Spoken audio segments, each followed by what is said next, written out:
Il est 6h50, c'est l'heure de votre matinale sur Solo Média. Merci à la régie Ismaël Sagnan et Baba Aïdara. Al-Amin Senghor, bonjour et bon réveil matinal. Merci à vous, Fatou Blingaï. Bonjour, bon réveil matinal. Merci et bonjour à toutes et à tous et bon Juma Moubarak. Quelles sont les unes des quotidiens de ce matin? Le quotidien Solo ce matin parle de Waly Diouf Bodian, vous le savez, ancien directeur du port autonome de Dakar qui a presté serment hier. Qui a fait la passation de service hier. 2 ans de repositionnement stratégique, nous informe le journal de ce matin, mettant à sa une le désormais ex-directeur général du port autonome de Dakar. Le journal revient également donc sur la déclaration de patrimoine, les réserves de Guy Marius Sagnan sur l'amendement de Maître Moussa Sarr que vous pourrez retrouver à la page numéro 4 de ce quotidien. Le quotidien L'Info parle bien sûr ce matin de la foudre. Les erreurs qui tuent, les réflexes qui sauvent, un risque récurrent de l'hivernage qui a sauvé ou qui a déjà causé donc 6 morts en 2026. Le journal est revenu donc sur cela. La foudre, une puissante décharge électrique aux effets dévastateurs, informe le journal, parlant également du Gamou 2026. La célébration fixée au mardi 25 août, nous informe mes confrères du journal L'Info. À la une du quotidien, les Échos, Diomaye en total désaccord avec Pastef qui rejette tous ces amendements au niveau donc de l'Assemblée nationale. Toujours dans le cadre de cet article L37, vous le savez, le président a introduit donc des amendements. Et bien selon le journal Les Échos, tous ces amendements ont été donc rejetés par les députés de Pastef, Maître Moussa Sarr, envoyé à la place de Cheikh Diba.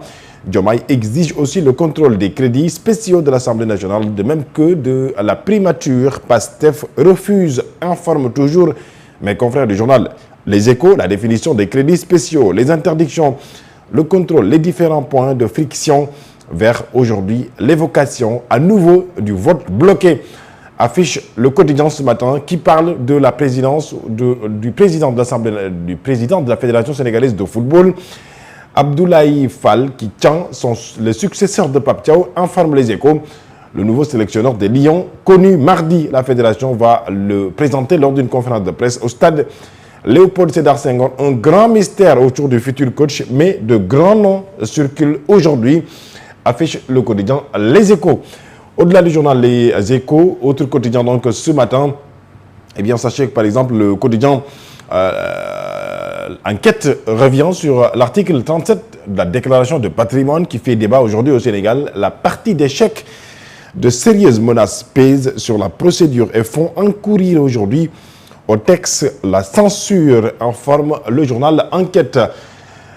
Le quotidien Vox Populi parle de la passation de service au port autonome de Dakar, le pari ambitieux de Doun Patembeng, puisque je rappelle qu'il est aujourd'hui le nouveau directeur général du port autonome de Dakar, en remplacement de Waly Diouf Bodian, qui part avec, selon mes confrères, le sentiment du devoir accompli. La Confédération pour la démocratie et le socialisme hausse le ton, les grands partis ou les partis de gauche contre tout report des élections territoriales à venir. En tout cas, sachez que Abbas Fall, lui, le maire de la capitale sénégalaise, annonce plusieurs chantiers pour moderniser aujourd'hui l'établissement, notamment l'hôpital Abbas Ndao. Le quotidien Yor parle de cette déclaration de patrimoine, le piège juridique de l'article L37 et parallèlement le journal de dire que les fonds politiques aujourd'hui, il faut noter la constance de Ousmane Sonko face à l'inconstance de Bassirou Diomaye Faye. C'est ce qu'a informé donc le journal Yor ce matin. À la une du journal, le quotidien, la déclaration de patrimoine, Pastef pris à son propre jeu. Eh bien, les résistances avant l'accord sur l'amendement du ministre de la Justice renchérit le quotidien. Enquête ce matin à sa une, mettant l'image du ministre de la Justice, Maître Moussa Sarr. Levée de fonds sur le marché de l'UEMOA, un devoir de vacances de 555 milliards de francs CFA. Les détails que vous pourrez retrouver à la page numéro 11 du quotidien. Le quotidien, la comptabilité publique d'État qui met à jour aujourd'hui donc le logiciel de gestion. À la une du journal, l'Observateur en fait sociétal, au tribunal de Pikine Guédiawaye, divorcé depuis 8 ans, mère Soya et Pasek, restés ensemble pour le 15, nous informe le journal. Le quotidien parlant également donc de la cherté de la vie, la vulnérabilité des ménages, la fragilisation des solidarités.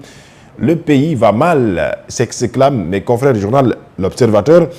Les violences, les vols, les rapts, les meurtres, détresse psychologique, les spécialistes redoutent les effets d'une précarité prolongée.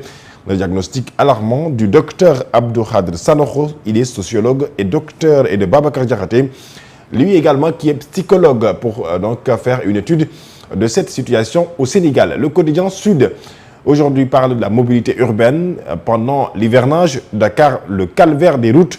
Vous le savez, en période d'hivernage, il y a énormément de routes impraticables au Sénégal, notamment particulièrement dans la capitale sénégalaise. Le quotidien en a fait donc un focus ce matin, Sud, qui, bien entendu, nous propose un reportage détaillé à la page numéro 3 pour faire donc le point sur ces routes impraticables et qui est donc un calvaire pour les usagers. La situation d'épuration de Mbaling, les sous-produits des eaux usées au cœur d'une nouvelle stratégie environnementale. Eh bien, le journal a parlé également donc de l'éducation, surtout de la stratégie numérique 2025-2029, du numérique des plateformes aux usages, nous informe le journal Sud Quotidien. Le quotidien Point Actu Sport, bien entendu, parle de l'Afro-Basket U18. Les Lioncelles écrasent le Maroc 55-26 en match de classement. Une victoire donc qui fait parler depuis hier sur les réseaux sociaux. Cette victoire donc, une large victoire d'ailleurs de l'équipe nationale du Sénégal féminine à l'Afro-Basket U18. Bien sûr, c'est toujours dans le cadre des matchs de classement. En Saudi Pro League, Al-Diriyah est battu donc par Al-Hilal d'Edouard Mendy pour les débuts d'Idrissa Gana Gueye. Nous informe le journal Point Actu ce matin, là où Soursoir revient pour nous parler de Andessa Moudikoyi, qui est le procureur Saliou Diko, qui se retrouve autour de la protection des valeurs sociétales au-dessous de la rencontre. Nous informe donc le journal qui revient bien sûr sur les sujets de discussion qui ont tourné autour de l'homosexualité au Sénégal et surtout à la protection des valeurs sociétales.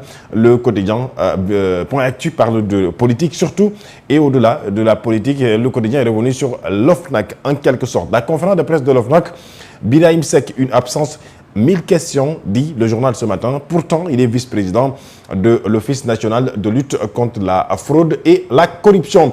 À la une du quotidien national, Le Soleil, l'agriculture, l'agrobusiness, l'élevage, les jeunes qui cultivent l'avenir. La nouvelle génération se tourne de plus en plus vers l'agriculture et l'élevage à grande échelle, faisant de sa passion un véritable levier de création de richesse et d'emploi, nous informe donc le journal ce matin en revenant sur beaucoup de jeunes exemples ce matin qui ont donc, en tout cas, qui sont, qui ont retourné vers les terres, l'agriculture et même l'élevage. Épouses de chefs de l'État qui contrôlent leur patrimoine, s'interroge le quotidien Réumi ce matin. Une députée exige l'intégration des premières dames sur la liste des assujettis de déclaration de patrimoine. Réumi Sport, Afro-Basket U18, le Sénégal affronte le Mali en demi-finale.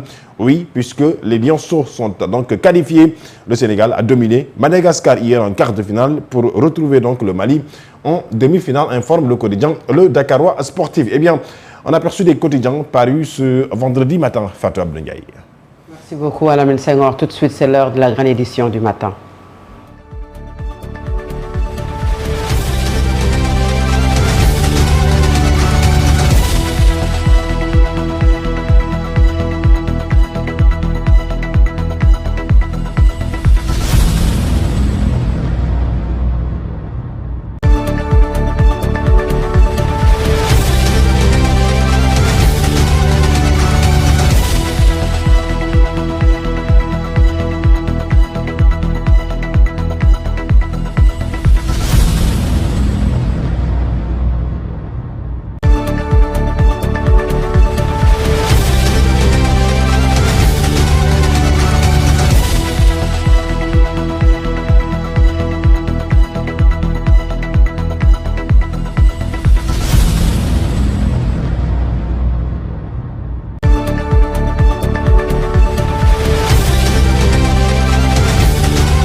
Il est 7 heures sur l'ensemble des réseaux synchronisés de Solo Média. Le journal, voici les principaux titres. Le Maouloud 2026 sera célébré le mardi 25 août prochain au Sénégal. L'annonce a été faite par la Commission nationale de concertation